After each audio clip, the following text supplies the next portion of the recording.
Okay, we'll just get started. Good morning, everyone. Welcome.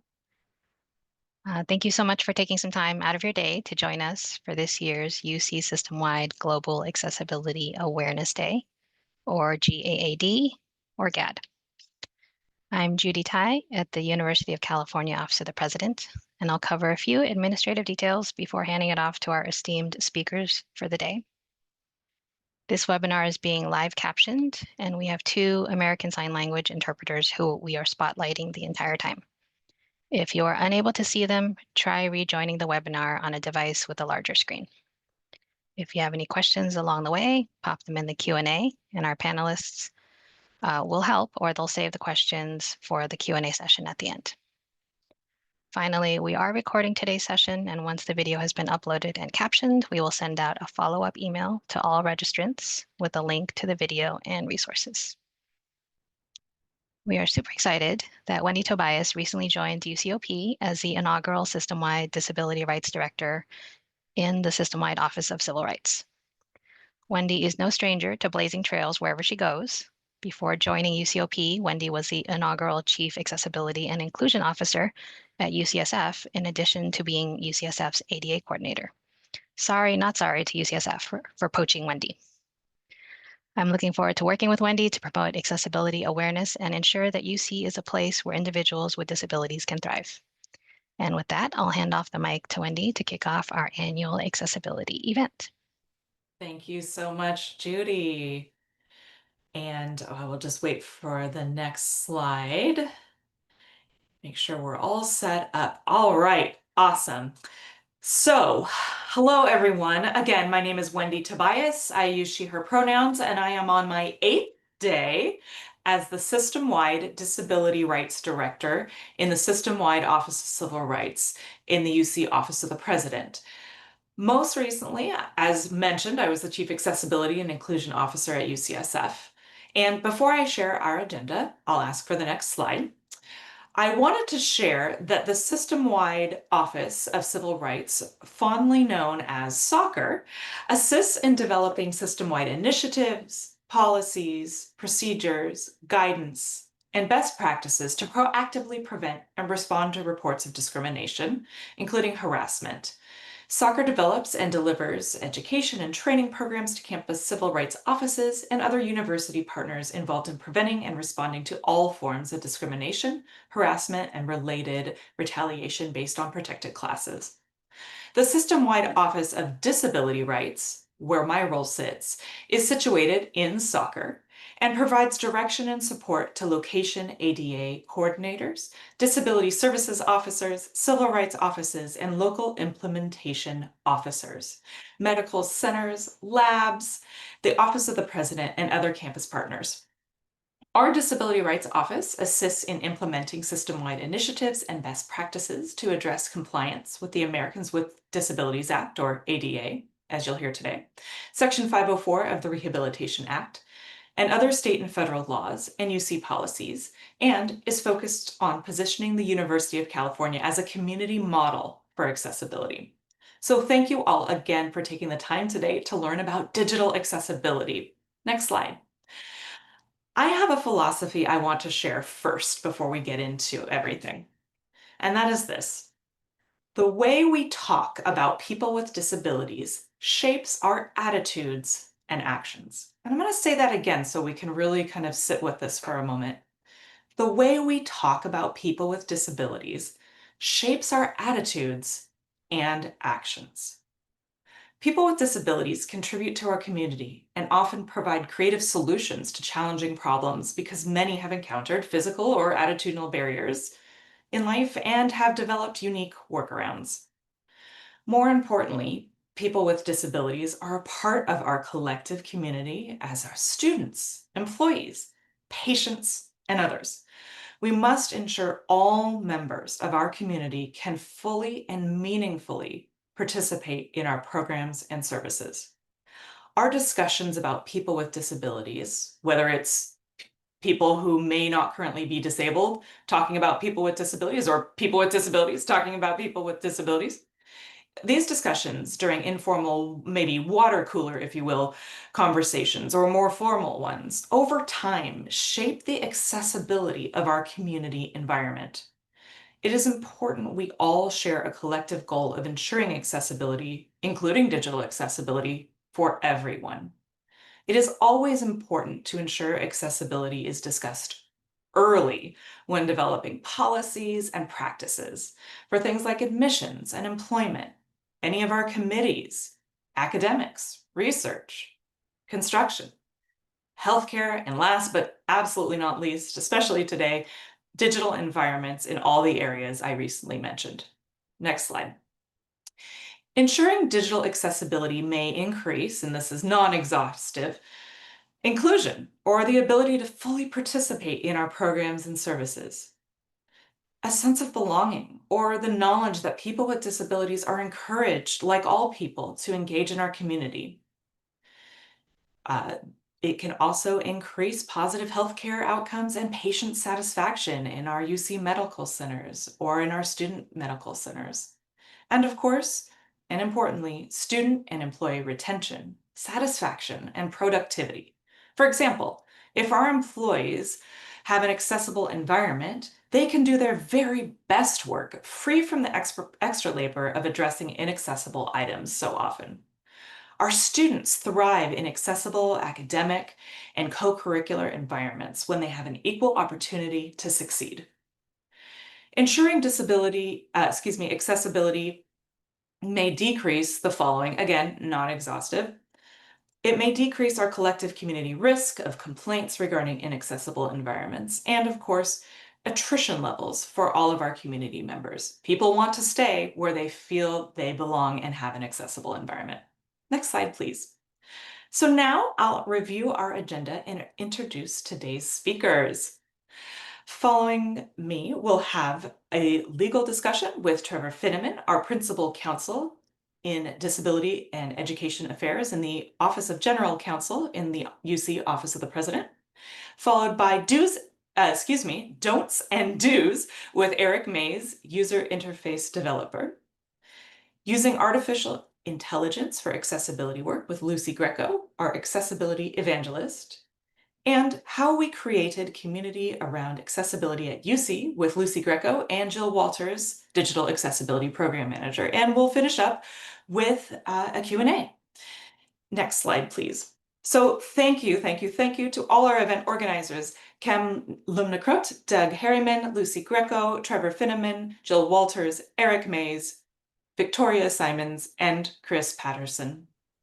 Also, all the material we're presenting will be shared afterward on the Electronic Accessibility Committee website, along with a full recording of the event and questions and answers from the webinar Q&A. So let's get into it. I will now pass the microphone to Trevor. Thank you.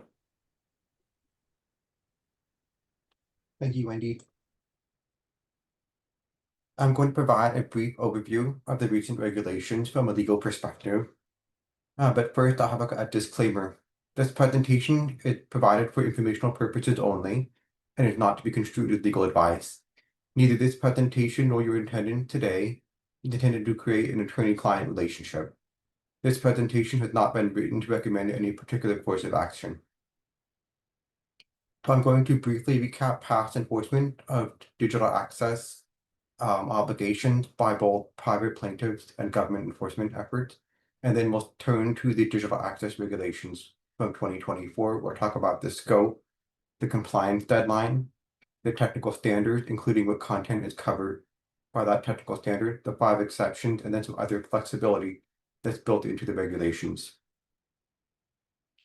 There's a long history of legal action to ensure online content is accessible. These go back to about 2010 or so. These involve lawsuits brought by both private litigants as well as government enforcement efforts over the last 15 years. So these enforcement efforts around digital access predate the current digital access regulations. So for example, we have in 2011, the National Association of the Deaf sued Netflix to get captioning for Netflix content on the Netflix website. And then we also have a series of government enforcement action around digital access as well. In 2024, two new digital access regulations were introduced. The first is Title II of the Americans with Disabilities Act, which applies to public entities. That Title II regulation is effective on June 24th of 2024, so June 24th of last year.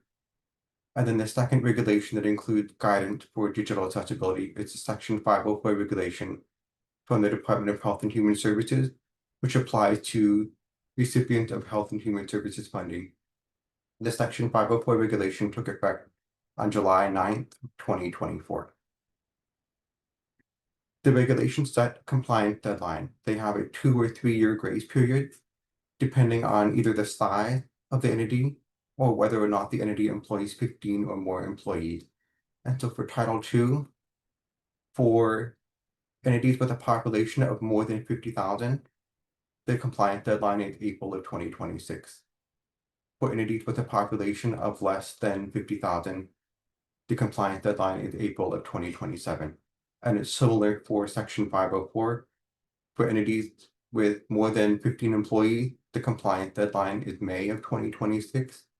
And for those employing less than 15 employees, the compliance deadline is May of 2027. Title II and Section 504 have generally identical requirements around digital access, with the exception of kiosks. Kiosks are included only in the Section 504 regulations. Kiosks are not in the Title II regulation. So now I'm going to talk about the technical standard that these regulations impose.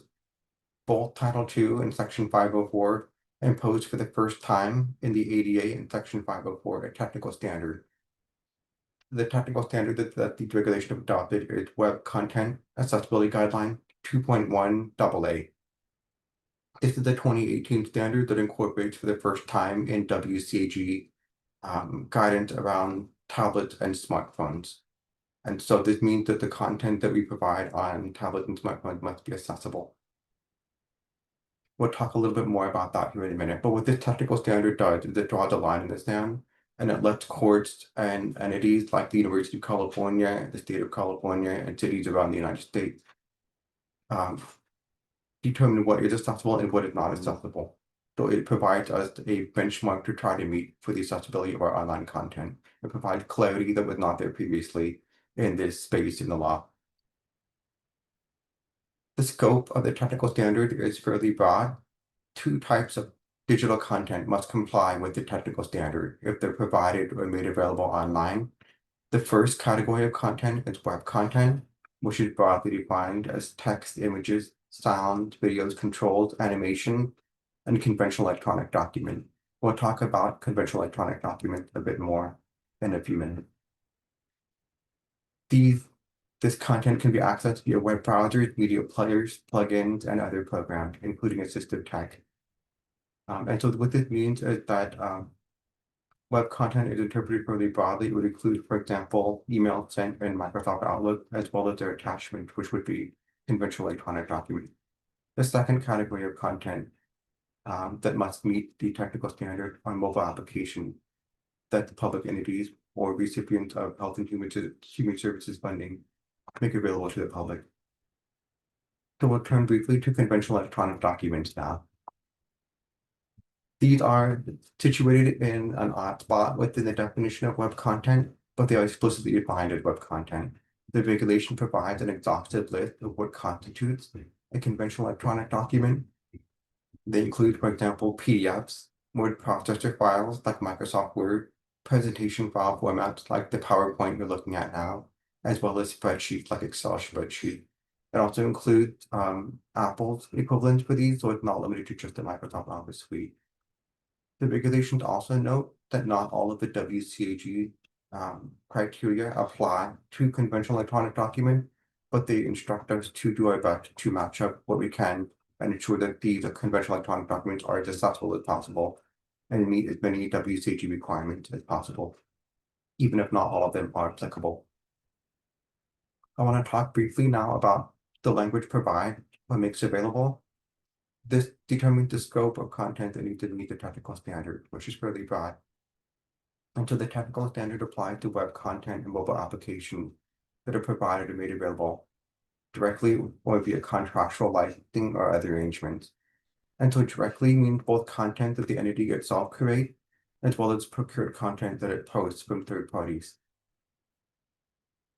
Contractual licensing or other arrangement would apply when we use a third party to provide an entity's services, programs, or activity. So for example, if a public entity contracts with a mobile application to pay for parking at the public entity's parking lots, the public entity is responsible for ensuring that the mobile application is accessible. And I have a few examples here on the next slide. We've already covered the first one. The second example is the county park website, designed, updated, and maintained by a third party. So in both of these instances with the mobile parking application as well as the county park website, the public entity or the recipient of health and human services funding is responsible for ensuring that that content meets WCAG 2.1 AA. And so what that means is that the procurement practices for public entities is going to play a large role in ensuring that this content conforms to the technical standard. Not all content needs to comply with the technical standard. There are 5 categories of content that are accepted from the technical standard, and I'll talk about those exceptions now. So these exceptions refer to content that does not need to comply with the technical standard. They include archived web content, which I'll walk through in a minute. We'll walk through each of these. Pre-existing conventional electronic documents, so pre-existing PDFs, Word documents, and so on. Content posted by a third party. And then fourth, individualized, password protected conventional electronic document. And fifth, pre-existing social media posts posted before the compliance deadline. So I've noted 3 of these items, 3 of these exceptions in bold. The bolded ones are archived web content, pre-existing conventional electronic document, and pre-existing social media posts.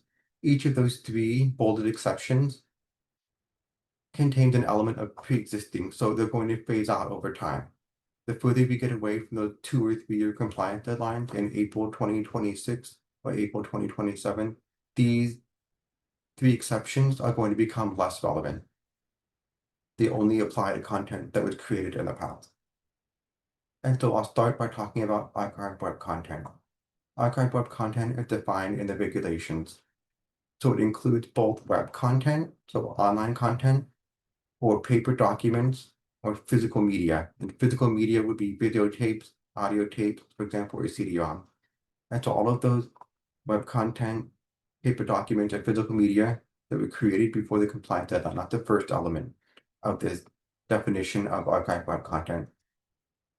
Those content must be retained exclusively for reference, research, or record keeping. So generally not used currently for services that a public entity would provide. Archived web content cannot be altered or updated after the date of archiving. However, you can make minor alterations. So for example, if you want to redact personally identifying information in some archived document, that is acceptable and that would not be considered altering or updating that content. And then 4, archived content must be stored or organized in a dedicated area clearly identified as being archived. For this archived content exception to apply, the content must meet all 4 elements. And when all 4 elements are met, this web content, archived web content, does not need to meet the technical standard. The second exception is pre-existing conventional electronic documents. And there's a 3-part definition for this exception. So 1, it applies only to conventional electronic documents. 2, those documents have to be available before the entity's compliance deadline.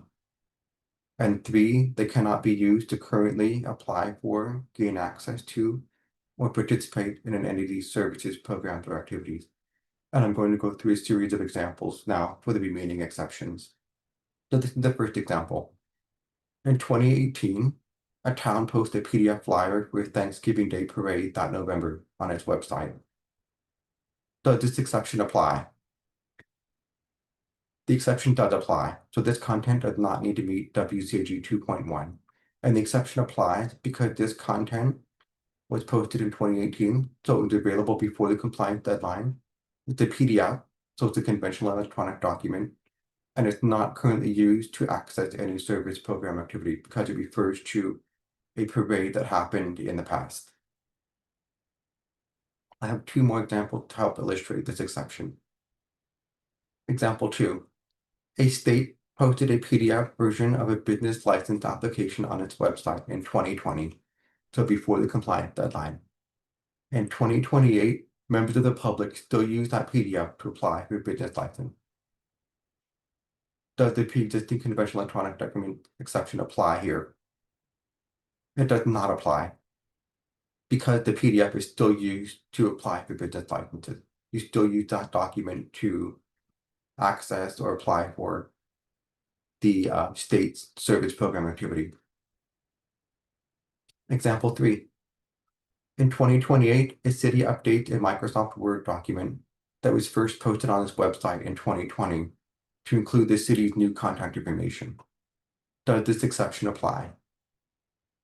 The exception does not apply because the Microsoft Word document is updated after the compliance deadline. I'm going to move to the third exception now. This is content posted by a third party. I think this is one of the trickier exceptions to talk about, but so we'll try to work through this exception. If this does come up in your practice and you are a UC employee, please reach out to your campus council for discussion about this. So content posted by a third party does not need to meet the technical standard unless the party is posting due to contractual licensing or other arrangement. And I have a few more examples to try to illustrate this particular exception. So example 4, a city resident posts on an online message board does not need to comply with the exception with the technical standard. Here the exception applies because it is not likely that the resident is posting due to contractual licensing or other arrangement. We know people post all kinds of random comments online. So the exception would apply to the resident's actual posts, but would not apply to the city's message board platform. So the city still needs to ensure that its platform that hosts this message board is accessible. Example 5. A state contracts with a technology company to develop a third-party website with a reservation system for the state's parks and recreation facilities. Does that website need to meet the technical standard? The answer is yes. The exception does not apply because a third party is posting due to a contractual obligation. The state has entered into an agreement with a third party for that website. So that means that that website must meet the technical standard. It must be accessible. I'm going to move on to the fourth exception now. This is individualized password protected documents. For documents that meet 3 different requirements are exempted from the technical standard. The first requirement is that they are a conventional electronic document. They are word processing documents, presentation file, PDFs, or Excel type spreadsheets. And 2, they're documents about a specific person, property, or account, so they're individualized. And then 3, the documents are password protected or otherwise secured. This is a fairly straightforward exception, but I have a couple of examples to help walk us through. So example 6 here for the individualized password protection exemption is PDF version of a water bill for a person's home that is available in that person's secure account on the city's website. Does the exception apply here? The answer is yes, the exception does apply. The PDF is a conventional electronic document. It's individualized because it's about a specific person's account, and it's also secured on the website. So that PDF must be accessible. It must meet WCAG 2.1 AA. Does not need to meet WCAG 2.1 AA. My mistake. But the city's website must be accessible. So even if the PDF does not need to be accessible, the city's website still must be accessible. The next example is a PDF document on a password protected website about an upcoming rate increase for all customers. Does the exception apply here? It does not. It does not apply because this PDF is not individualized. It's sent to all customers and not just a specific individual. The fifth exception is pre-existing social media posts. So social media posts before an entity's compliance deadline do not need to conform to the technical standard. It's very difficult to go back and remediate social media posts with photos or videos, for example, and so the regulation is forward-looking in this instance. However, social media posts after the compliance deadline must meet the technical standard. And so after that compliance deadline passes, entities that are subject to Title II or the HHS Section 504 regulation must ensure that their social media posts are accessible. They should offer all content for photos, for example, and captioning for videos. So for all of these exceptions, except the third-party content exception, entities must still provide access upon request. And so if somebody, for example, requests access to their PDF water bill, the public entity, the city, should make that accessible. In the context of pre-existing social media, for example, if a blind individual requests access to a picture a city posted on social media in 2023, so before the compliance deadline, the city should still try to make that post accessible upon request. And so this is a reactive obligation. And the solution there would be to provide alt text description of that image in the social media post to the individual. I'm going to talk briefly now about some regulatory flexibility that's built into the regulations. There are two different types of flexibility. The first is conforming alternate versions, and the second is equivalent facilitation. So for conforming alternate versions, this typically means two versions of the same content, where one is accessible and the other is not accessible. And so, for example, there might be two different versions of a website, but one is accessible and one is not. Under the regulation, conforming alternate versions are allowed only in very limited circumstances. They're allowed only where there's a technical or legal limitation that prevents the web content from being made accessible. And so conforming alternate versions are disfavored under the new regulation. The second type of flexibility is equivalent facilitation. This is some flexibility around the technical standard. An example of this is that an entity may conform to a different technical standard, a more accessible one. So for example, the technical standard set in the regs is WCAG 2.1 AA. If an entity wants to use a recently introduced standard, WCAG 2.2 AA, it may do so because 2.2 is generally more accessible than 2.1. In the past, some companies, entities, states, and cities have tried to get around digital access by offering phone lines. So if you can't access a website, somebody might call a phone line and try to pay their water bill, for example. Under the new regulation, that's no longer allowed. A phone line is not considered equivalent facilitation. So the digital content must be accessible. So thank you for that. Thank you for your time today. I'm going to turn it over to Eric Mays to talk about some do's and don'ts around digital access.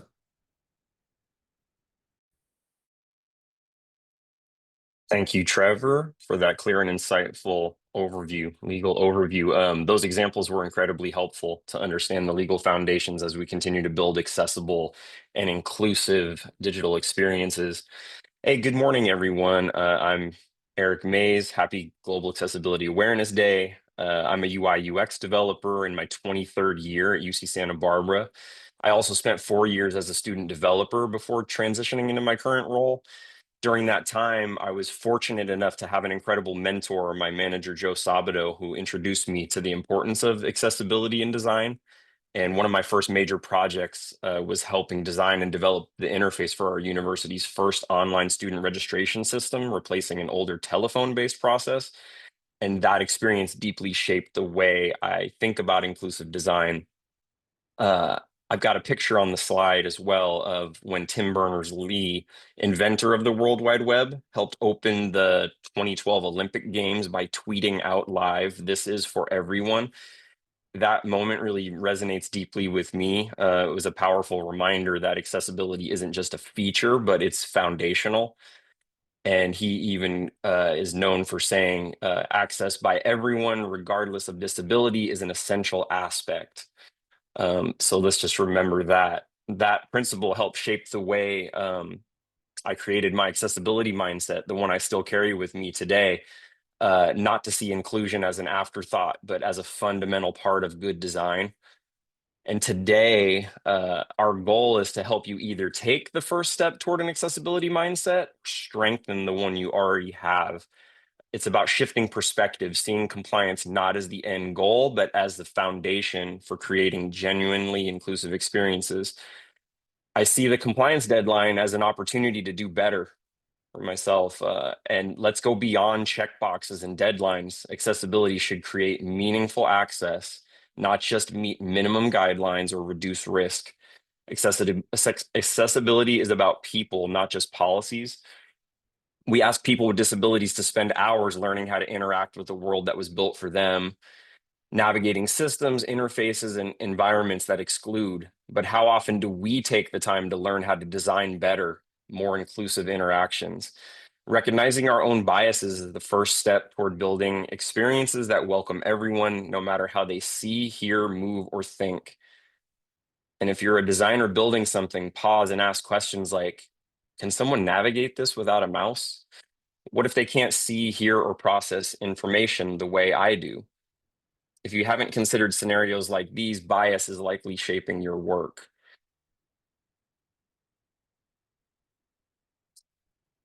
Don't treat accessibility as an afterthought. Accessibility must be part of the process, not a fix applied later. And building with accessibility in mind leads to clearer content, better navigation, and more usable interfaces for all users, not just those with disabilities. For content editors, clarity and structure matter. Use plain language and proper heading levels to make content easier to understand and navigate, especially for screen reader users. Alt text is essential. Every image should have descriptive alternative text that conveys meaning or context for users who can't see visuals. Consistency improves accessibility, and consistent formatting and style supports all users, especially those with cognitive disabilities. Developers, screen readers, and other assistive technologies rely on native semantic HTML to understand and communicate the structure and purpose of content. So developers, when we replace these elements with custom components, we risk obscuring that clarity and moving away from the web's foundational principle, which I mentioned earlier, accessibility.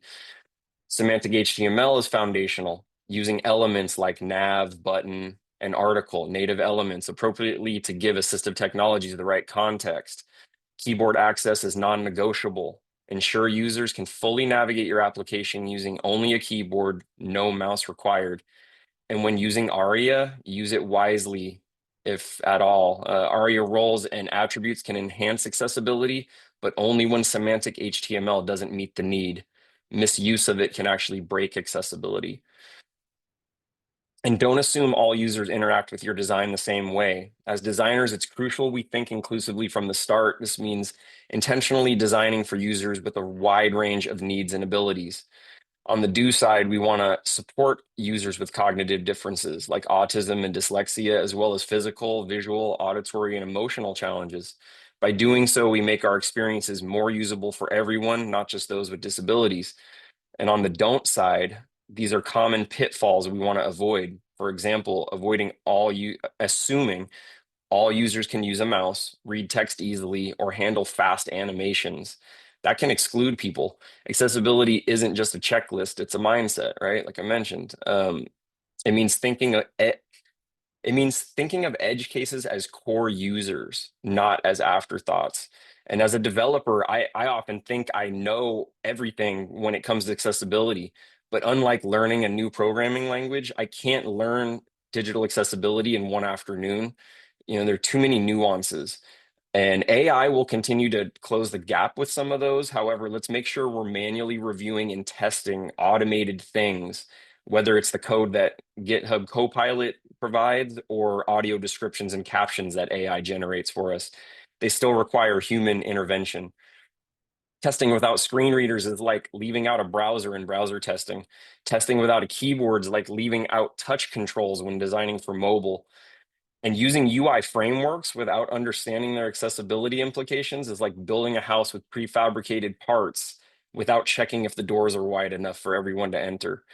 So let's keep these user access needs in mind, using clear and consistent layouts to avoid sensory overload for autistic users, ensuring all content is accessible with meaningful structure and alt text for screen reader users, choosing readable fonts and a simple layout for dyslexic users, and even avoiding unexpected actions, creating predictable journeys and allowing user control for users with anxiety.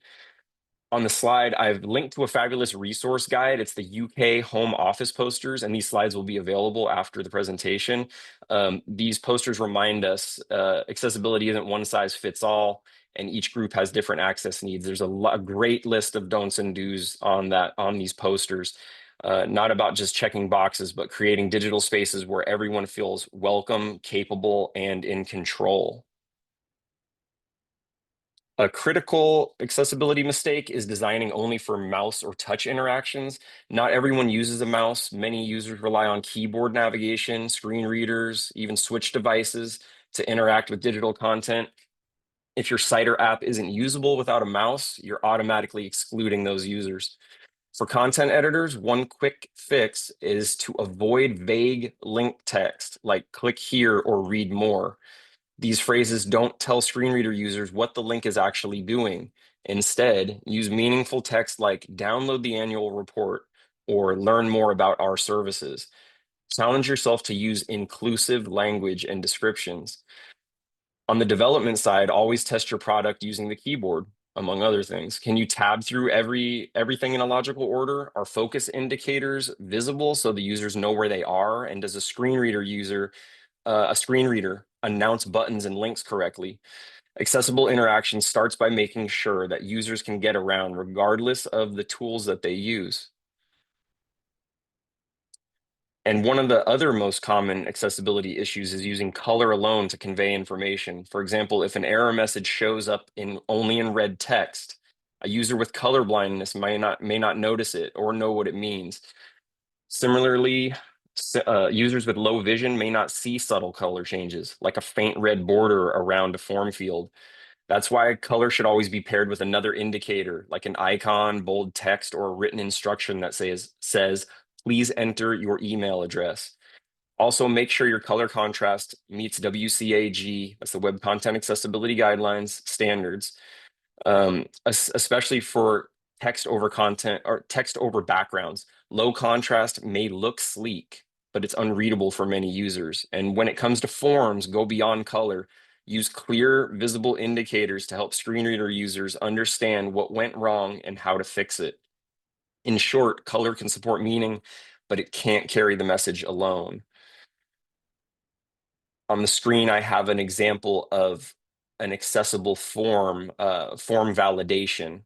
And in an accessible form, proper validation includes multiple layers of feedback that work for all users, including those using assistive technologies.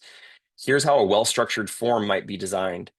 Key features might include or should include an error summary at the top, where when a user submits the form with errors, a clearly labeled error summary appears at the top. Each error is listed in a bulleted list, and each item is a link that jumps the focus to the corresponding form field.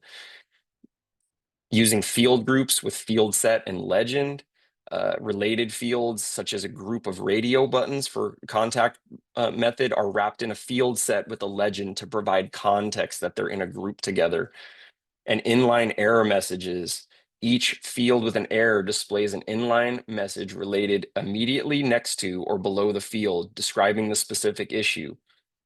Email address is required, or please enter a valid email. For our Drupal instance at UC Santa Barbara, we utilize the web form module by Jacob Rockowitz to provide these enhancements to create accessible forms when created in Drupal. It has these same features. And the visual indicators beyond color. Fields with indicators are highlighted not just in red, but also with icons, bold text, and sometimes ARIA invalid equals true for screen readers to provide extra information. This ensures users who can't perceive color still understand which fields are problematic. And even better, designing as if your users are viewing your form through a straw. It's called the straw test. Only seeing one part of the form at a time.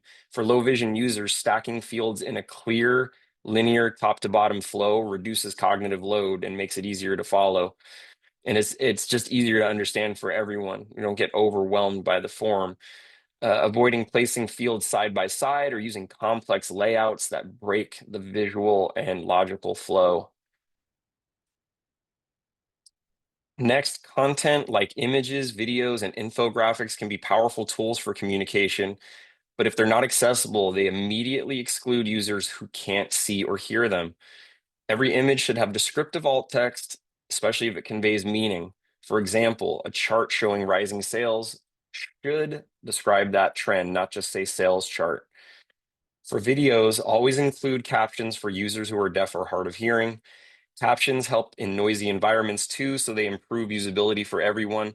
When possible, also provide transcripts for users who prefer to read or use screen readers. In addition, offer audio descriptions to ensure that users who are blind or have low vision can access visual information such as actions, scene changes, and on-screen text. And from a development perspective, make sure your video players actually support these features and that assistive technologies can access them. And like I said before, make a human interaction, read over those captions, make sure they're correct, and they're getting better and better, but we need to just double check. If it's visual or auditory, ask yourself, what would someone miss if they couldn't see or hear this? And then build in a way to provide that same information another way. Touching on document accessibility, don't assume a PDF is accessible just because it was saved from Word or just because it looks good. Do question whether a PDF is even the right format in the first place. There's a powerful article called The Problem with PDF that I read recently that really captures what so many of us in accessibility already know. PDF remediation is overly complex. It assumes a lot of prior knowledge and it still often fails.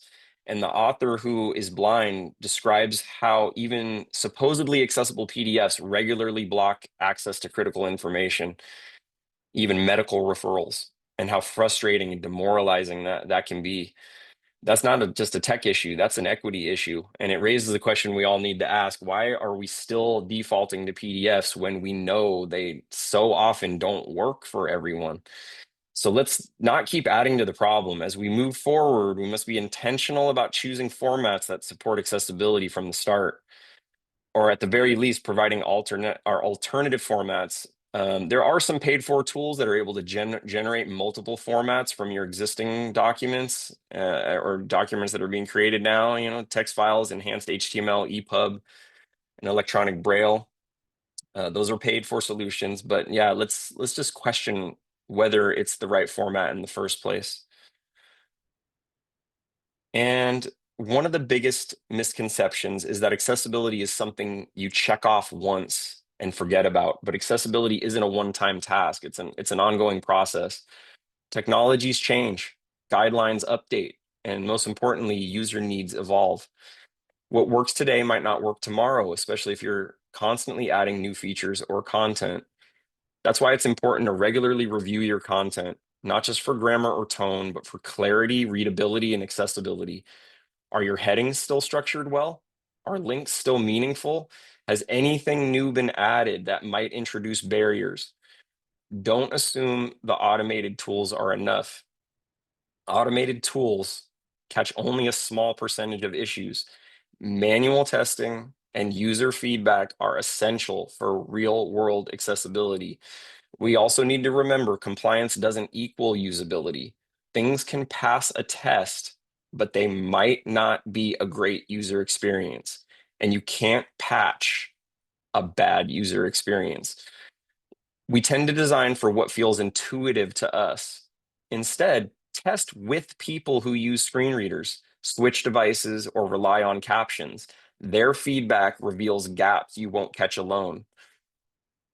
A great quote I've heard is, when the light comes on is when product engineers see someone with disabilities using their products and see the challenges. That's a quote from Jennison Asuncion, the head of accessibility at LinkedIn, a good friend of mine. Learn from lived experience, read or listen to people with disabilities talking about digital exclusion. First-person stories help surface blind spots better than checklists ever can. Take action today. It's Global Accessibility Awareness Day. Go to your disabled student's office. Think about hiring disabled students for testing. Utilize services we've got here listed. Fable and Nobility, their logos are on the screen here. Plug into the community. Join the conversation on the UC Tech Slack channel. There's a link to that here too. So if you get these slides, you can just link into them right from the slide. There's a great conversation. There's accessibility channel on UC Tech, and we're all trying to break those silos down and communicate together about how we can do this. We can't do it alone. We'll do it together. A holistic approach to accessibility involves all of us because creating inclusive digital experiences isn't just the responsibility of designers or developers. It requires a commitment across every role, from leadership to content creators, testers, marketers, and support staff. Nothing for us without us all. As we transition to our next session, it's a real honor to introduce someone who's been a true catalyst for accessibility across the UC system.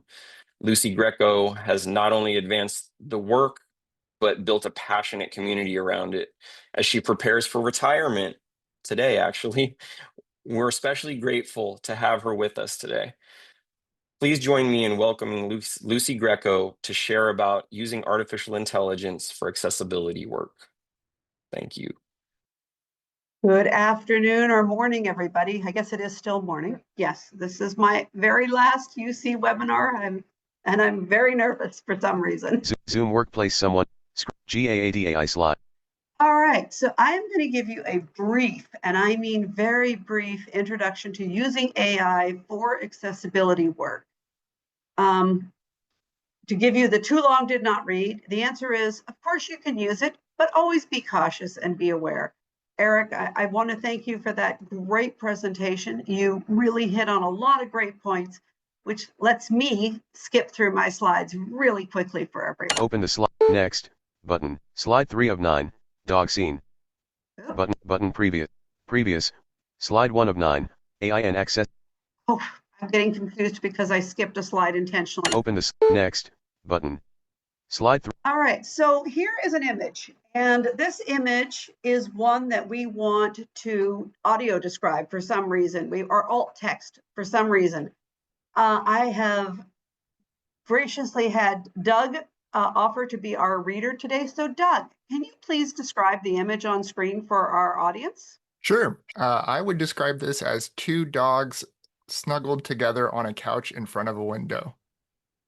Excellent. So we now have the context of this image, and we now see what's happening in this image fairly easily. That's a really good web alt text. Previous. Open the slide picker list submenu. Next.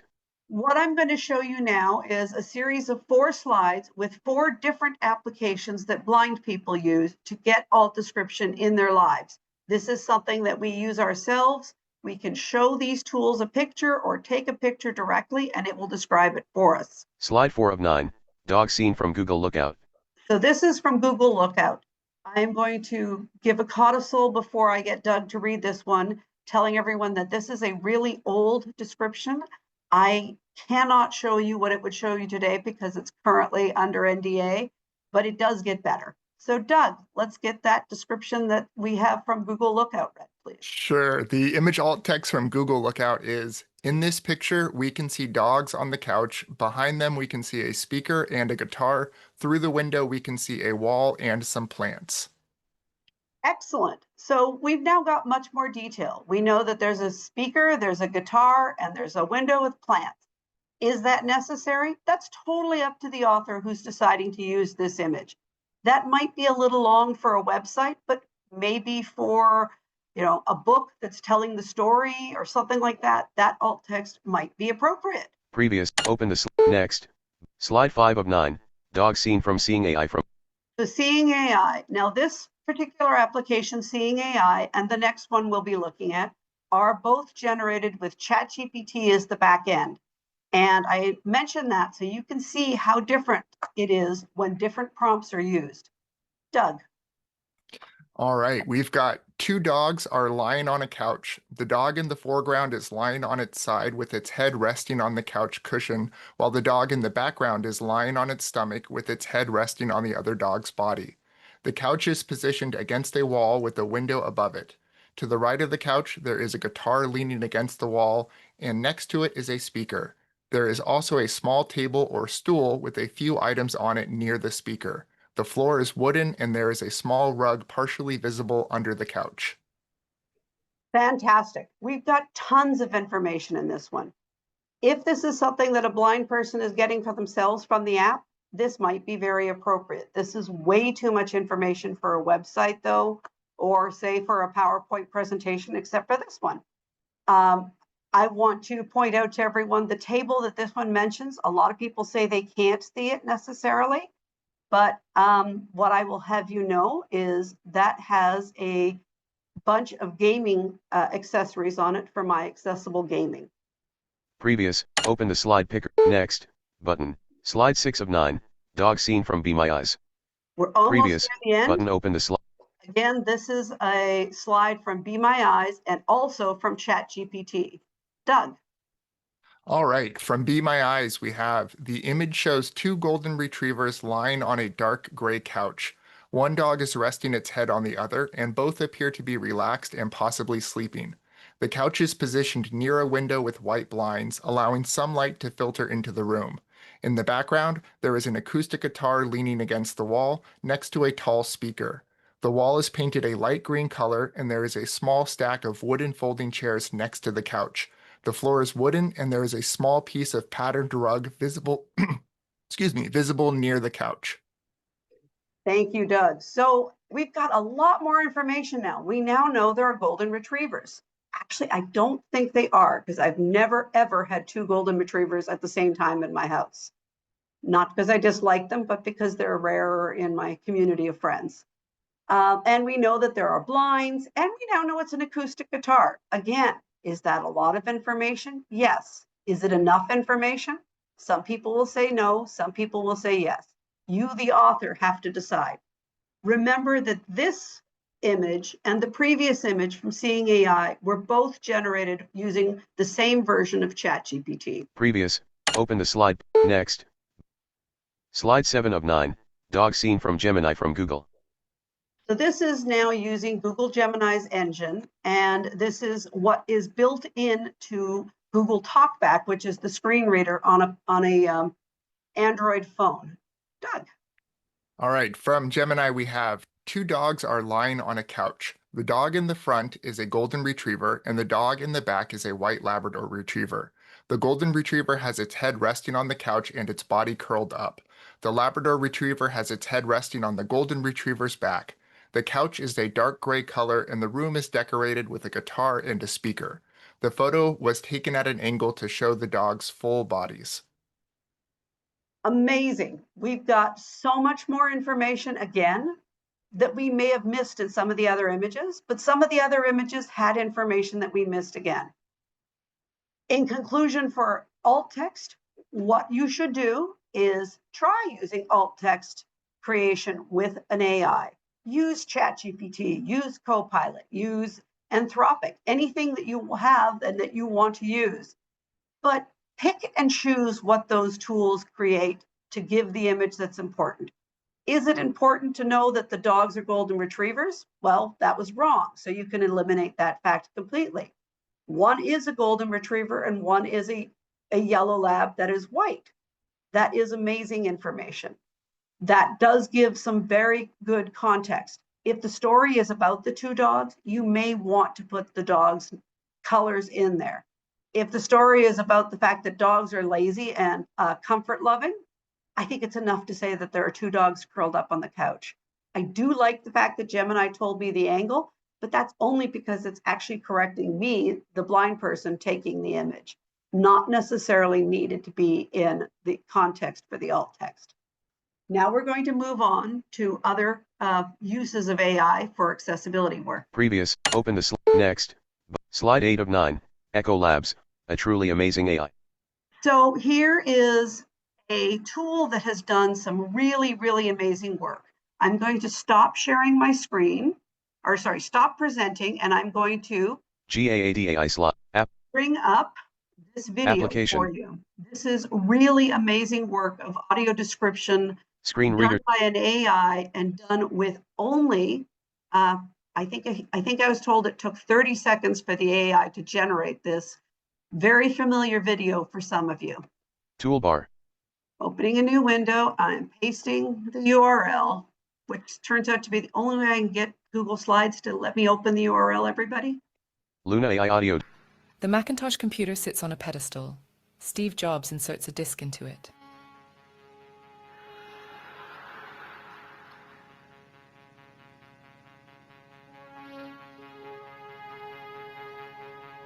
The lights dim.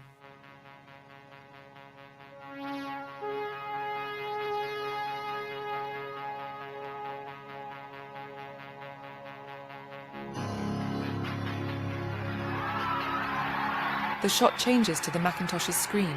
The word Macintosh scrolls across the screen slowly.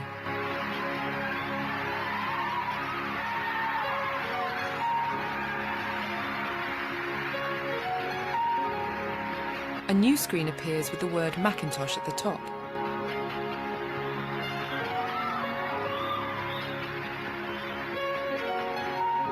The phrase "insanely great" is slowly handwritten on the screen below.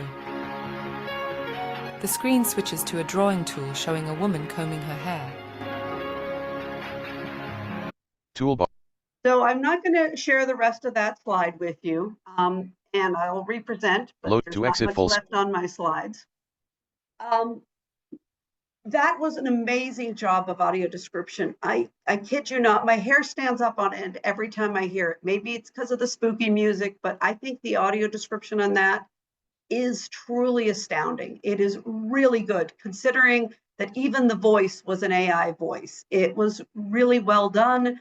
And the good news for everyone is that if you are an educational institute and you are in Internet 2 right now, they are about to have a partnership where Internet 2 institutions can actually get access to Ecolabs really easily and really effectively. We've evaluated it for so many different aspects. I'm kind of tired of hearing their name.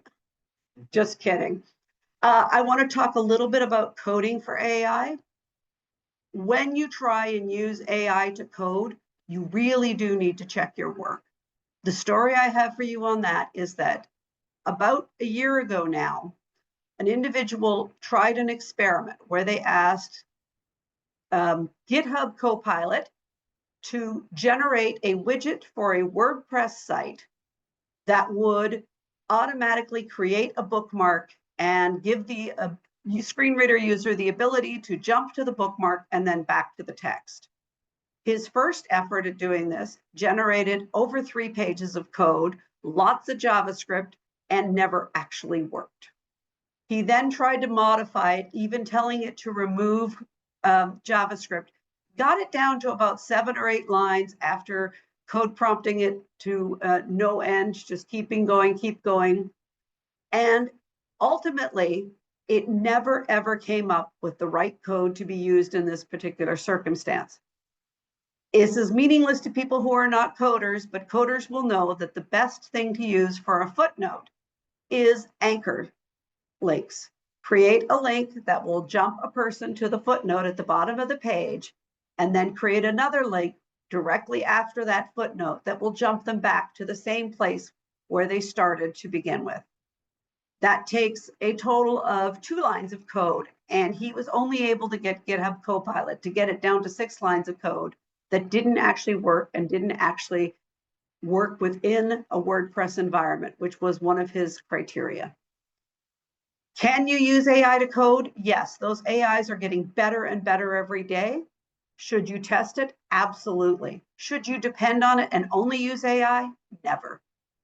I want to thank you all for watching this presentation today. Again, this will be my very last UC presentation, and I am now going to bring GA. my dear friend, Application. Blank. Jill Walters, onto screen with me. I'm going to stop Screen sharing reader my supported. screen. Slide submenu 6 of 11. No, Collapsed. Document Wait, region. don't close Doc. that window, please. Zoom workplace someone. Screen sharing meeting control. And stop sharing screen. So Jill is asked if she can ask me a few questions to end off my career at UC. Jill. Thanks, Lucy. Hi, everyone. I'm Jill Walters from UCSF, and I'm thrilled to be here with you, Lucy, on your last GAD here at UC. We know it won't be your last GAD ever. No way, never. Right. And I've been lucky to work with you over the years. And so let's tap into some of your wisdom and advice. I've just got 2 questions for you to round off today's event. And my first question is, how did you build community at your campus and scale it system-wide? Thank you, Jill. We chose these questions, just so you know, because it's in the spirit of Global Accessibility Awareness Day. This is something that is really important, is community. So my too short did not read answer to that question is, I gave them cake. And that's a really, really, it's a snide answer, but it's absolutely the truth. 20 years ago, when a small group of people at Berkeley decided we wanted to start working on accessibility and start looking at what it meant to be accessible and testing accessibility, we would meet every Friday morning at 8 a.m. over at the IT business just off campus. And since it was Friday morning at 8 a.m., I knew people needed an incentive to come. So I always brought cake. And, even though Friday morning at 8 a.m. is like the worst time ever to have meetings, we never had a shortage of people in the room. People were there, people were engaged, and people were interested. These people cared about accessibility, but in the end, you've got to give them cake or some kind of reward. In academia, we always say, if you want to talk to students, you've got to bring food. Well, cake is a great food to bring. It really engages people and it relaxes them and it sets the environment for learning, an environment that's relaxed. It sets the environment of community. When we work in accessibility, it is very lonely work because sometimes you're the only person who does it on your campus. You may not know other people even in your state or your province if you're from around the world. You may not have contact with those people on a daily basis. So when you connect, always bring cake. Thanks, Lucy. That's a great one. My last question for you, and for you to help spread the word to everyone, what are some of the great accessibility conferences folks should attend? What a fantastic question, because that's the best part of accessibility, is going to some of these conferences. My second choice would be the California State University Northridge Accessible Technology Conference.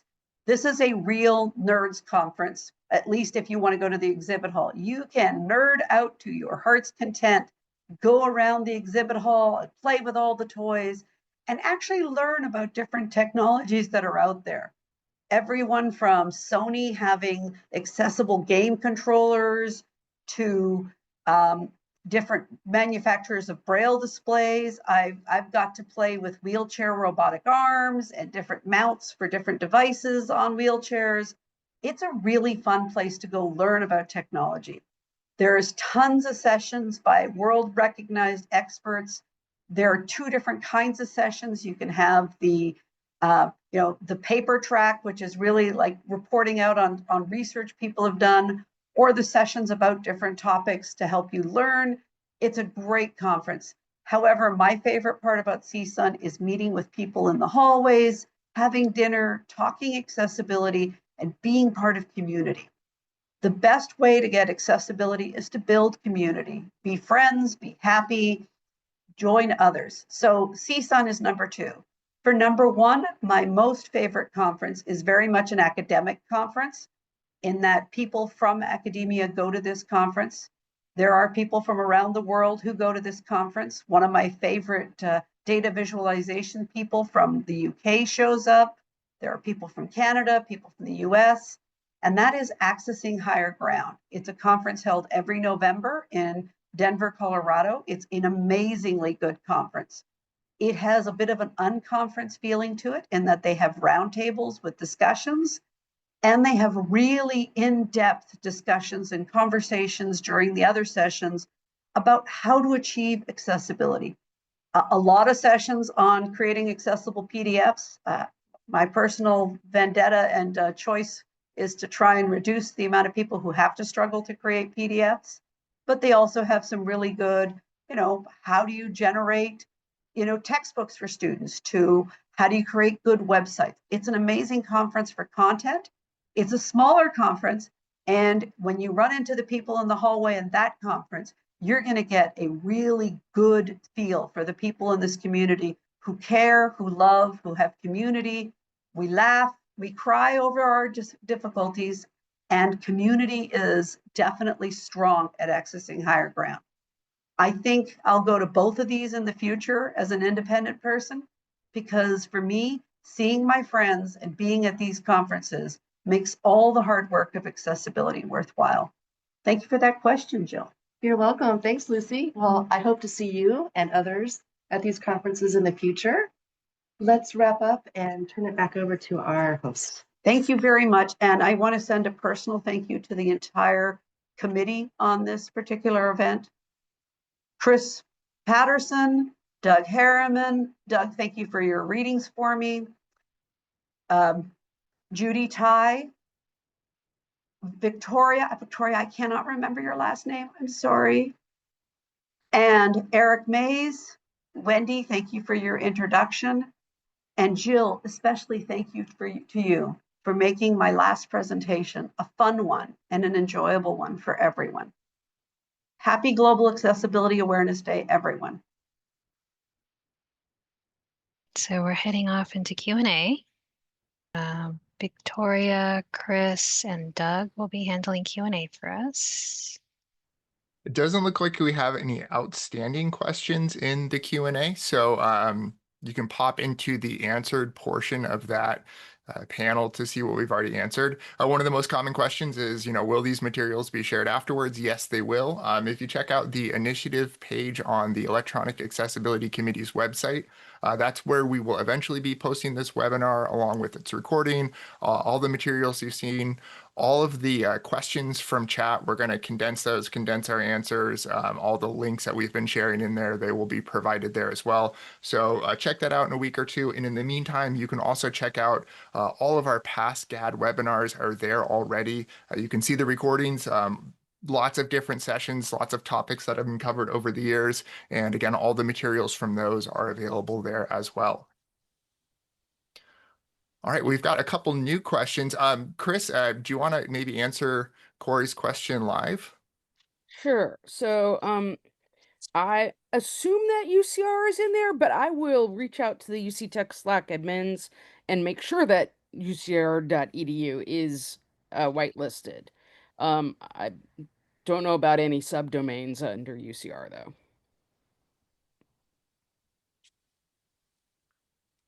Just let's go ahead and read the question as well, just so people know what Sure. we're referring to. So Corey is asking about the UC Tech Slack and has been unable to get signed up. So we're working on how to make sure that sign up happens. All right, I'm going to answer this question by CJ. Any recommendations on distinguishing what is required for accessibility compliance for UC products without getting overwhelmed and going too deeply into best practice?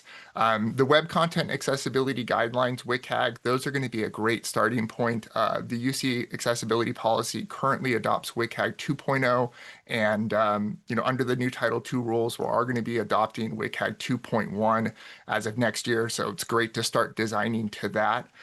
Each of the UC locations has a representative on the Electronic Accessibility Committee, actually two.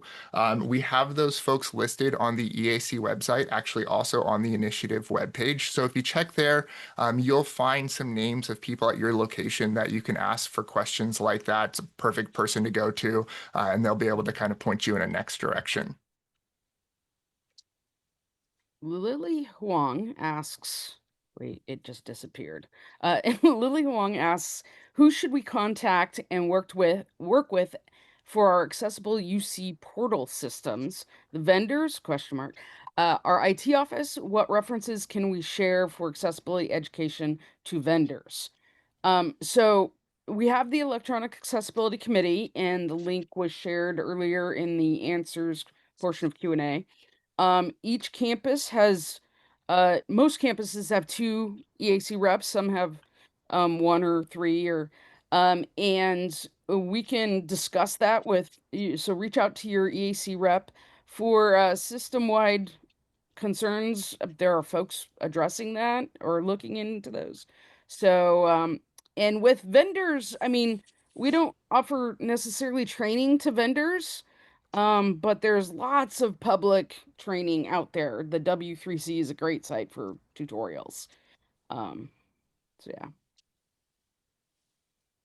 All And right, next I'm going to take this question from Jody. Hi, Jody. I like the GAD background, where to find it. It is going to be posted to the website, and it's just a great opportunity for me to thank Dana Kennard from UCSC for once again providing our backgrounds for us. We're always so thankful for your help with this, Dana. I wanted to also add the resource of WebAIM is also a really good place to send your vendors. They have some phenomenal training, and it's the much more digestible version of the W3C. Andrea McCall asks, if a UC location evaluates a third-party product for accessibility, does their evaluation get shared with the other UCs so that they don't have to do the same evaluation? If so, how? We, several members of the EAC met with security folks at UCOP. UCOP is working on generating a security clearinghouse, if you will, of testing that has been done, and we're hoping to tack on accessibility to that. It is not yet there. So at this point in time, there is not a good way to share that information across campuses. But hopefully we will get there. I also want to note that EDUCAUSE has created the HECVAT document, and EDUCAUSE for its members does have a repository. They have a repository of all the HECVATs that were submitted to EDUCAUSE.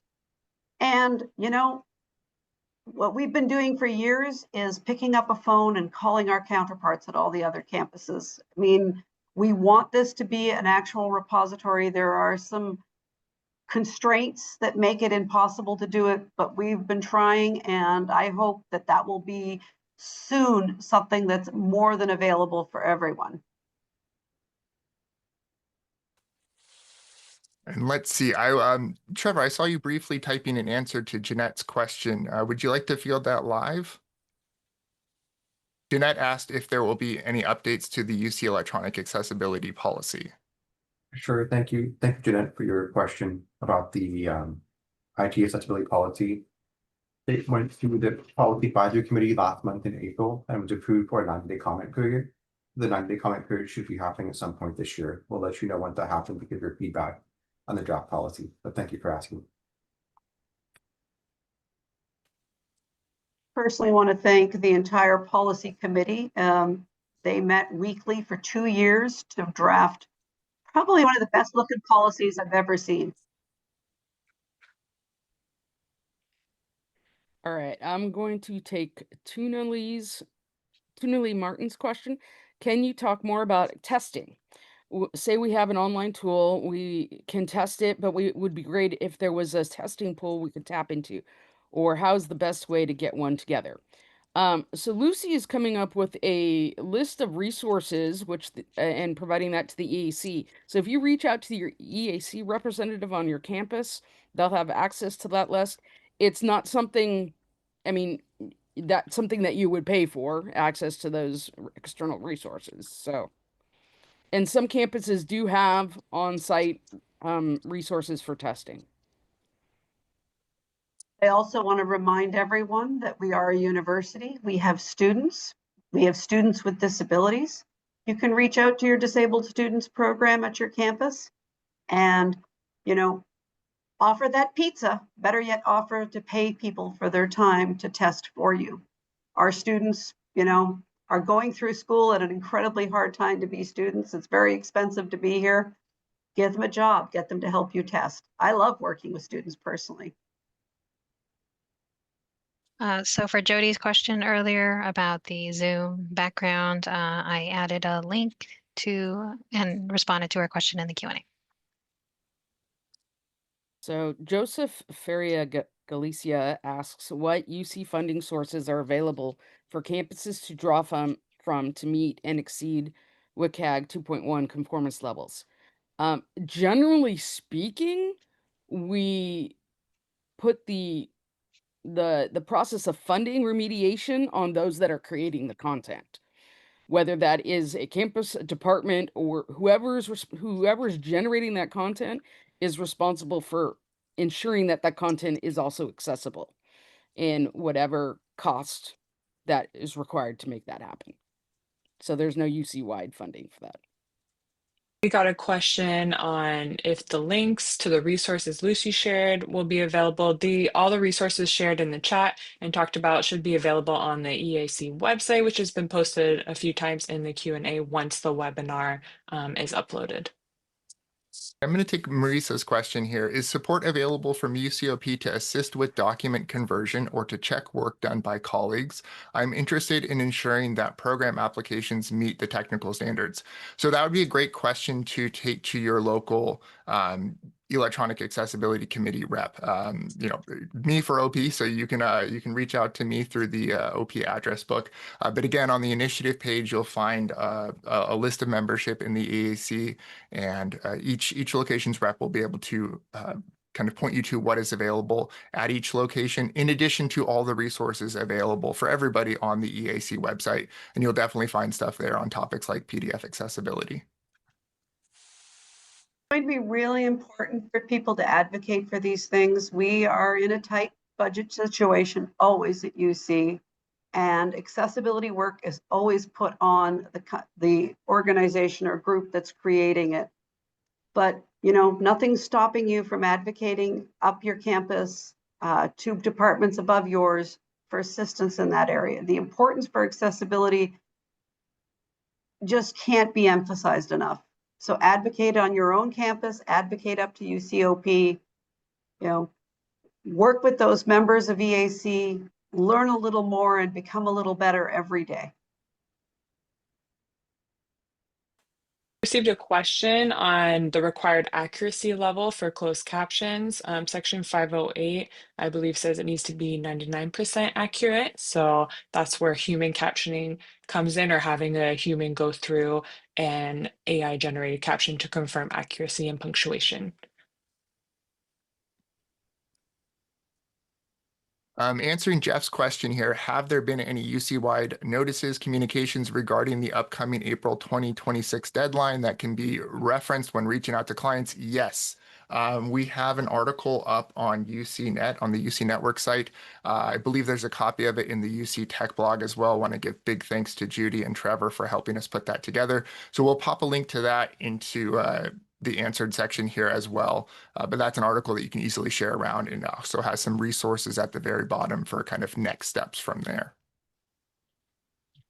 To tack on a Doug's answer, there have also been multiple notices issued by the UCOP Office for Ethics, Compliance, and Audit Services about the upcoming deadline. For Andrea's question, I wonder if Lucy, you might be willing to answer. She asked, what's the most creative thing you've seen to make a digital tool more accessible, recently or all time? For innovative tools, in the 20 years I've been at UC, my favorite kind of innovative tool was when our library here at Berkeley needed to put in new scanners to replace photocopiers, and the scanners did OCR. And not the first iteration of them that we put in, but the second iteration of these, we worked with the vendor, and the vendor actually created a fully accessible kiosk for us, for our students to use. So that was, it was several years ago, but it was, a really innovative way of doing it. The vendor couldn't figure out how to just, make it accessible from scratch. So what they did was build their own screen reader and put their own screen reader in these scanners, and made it really easy for a person who was blind to walk up to the machine and plug in a set of headphones and start using the device easily. They were placed in a way that wheelchair users could get to them. So that was kind of like my most exciting one. But I think working with Echo Labs is also one of the most exciting things I've seen. Their audio description is incredibly easy to use. I have to say their captioning that they do as well. The interface for them is the first captioning tool that I've actually seen that I can use with a screen reader. So those are my two answers for the most innovative ones. If I have to talk about one of the things that was kind of like them the most proud of, though, for accessibility, I have to give credit to our policy audience. The person no longer works at Berkeley, but is now at UCSF. So take advantage of that, Jill.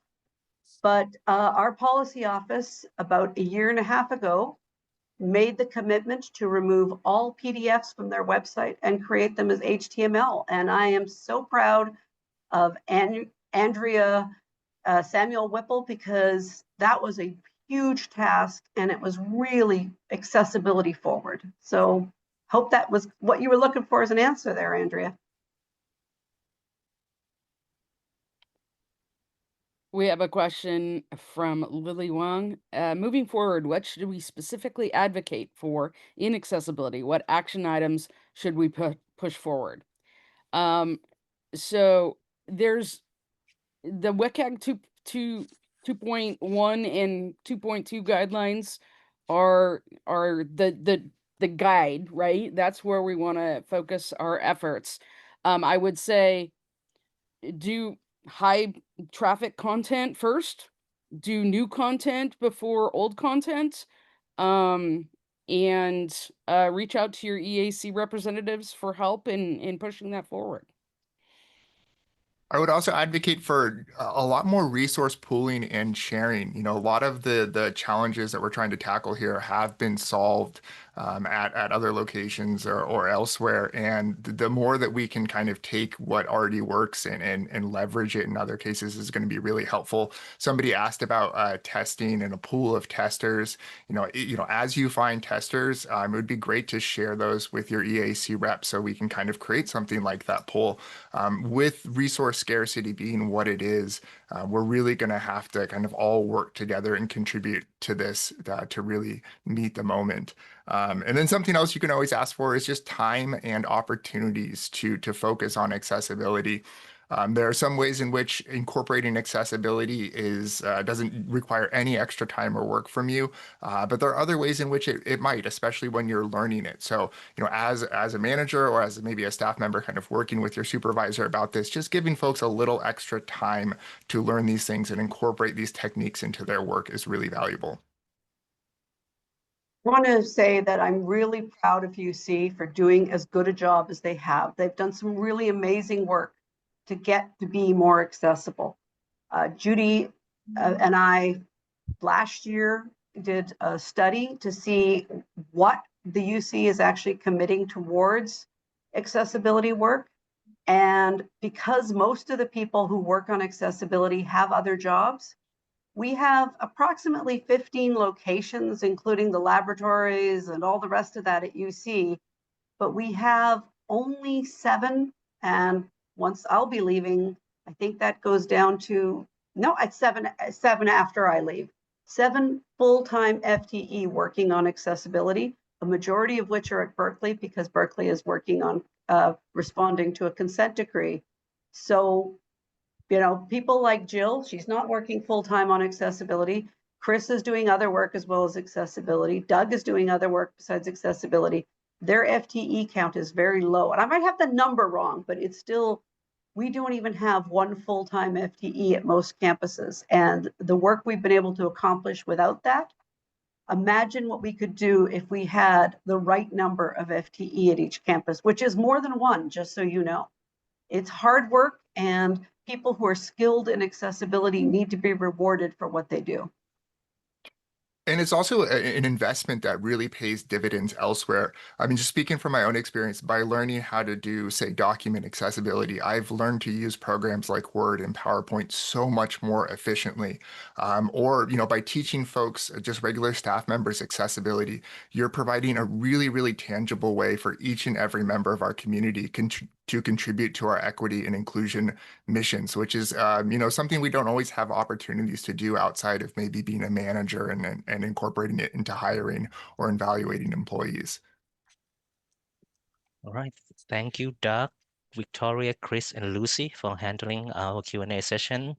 And this should wrap up our UC Global Accessibility Awareness Day webinar for this year. I would like to give a big shout out to our amazing panelists for sharing their insight and expertise with us today. And special thanks to Lucy for joining us on one last time before your retirement.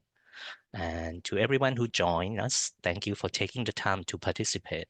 Your interest in this important topic means a lot. We hope you found this discussion valuable and inspiring.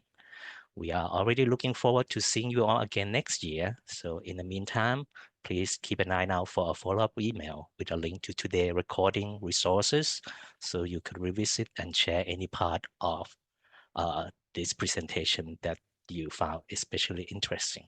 Thank you for being here and have a great day.